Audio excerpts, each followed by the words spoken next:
In the quiet town of Dijon, France, there stood an old, decrepit insane hospital that had long been abandoned.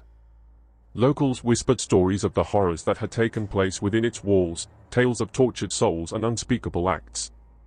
But one story in particular sent shivers down the spines of those who dared to listen. It was said that a man, known only as the Madman of Dijon, had once been a patient in the hospital. He was a tall, gaunt figure with wild, unkempt hair and eyes that seemed to pierce into the very soul of anyone who dared to meet his gaze. He was rumored to be possessed by a dark force, a malevolent spirit that drove him to commit unspeakable acts of violence. One fateful night, a young nurse who worked at the hospital decided to follow the madman as he wandered the streets of Dijon. She watched in horror as he stumbled through the dark alleyways, muttering to himself incoherently. Eventually, he collapsed on a sidewalk, his ragged clothes barely covering his emaciated frame. The next morning, the townspeople awoke to a chilling sight. The madman was now begging in the shops, his eyes vacant and his voice filled with a haunting desperation.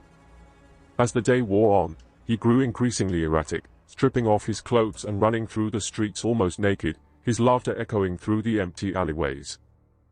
It wasn't long before the police were called to apprehend the madman. But as they approached him, they were struck by a sense of unease. His eyes held a darkness that seemed to swallow them whole, and his twisted grin sent chills down their spines. Despite their fear, the police managed to subdue the madman and take him into custody. They brought him to the local hospital, where doctors examined him and discovered the extent of his madness. His condition was grave, and it was clear that he needed to be kept under close watch. But what the doctors didn't know was that the madman was not as helpless as he seemed. In the dead of night, when the hospital was shrouded in darkness and silence, he would rise from his bed and slip through the halls like a shadow. He would perform unspeakable acts, leaving behind a trail of terror and bloodshed. The nurses whispered of strange noises coming from his room, of screams that echoed through the corridors long after they had ceased. And then, one night, the madman disappeared without a trace. The hospital staff searched frantically for him, but he was nowhere to be found.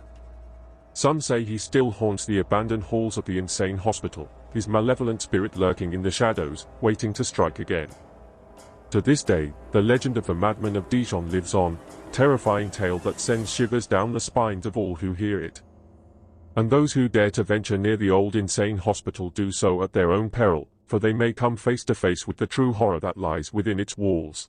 Don't forget to subscribe to our channel, The Evil Shadows, and activate the bell button to receive notifications of every new video we present to you. Thank you for watching, and we will see you in the next video. Stay well, fans of the Evil Shadows channel.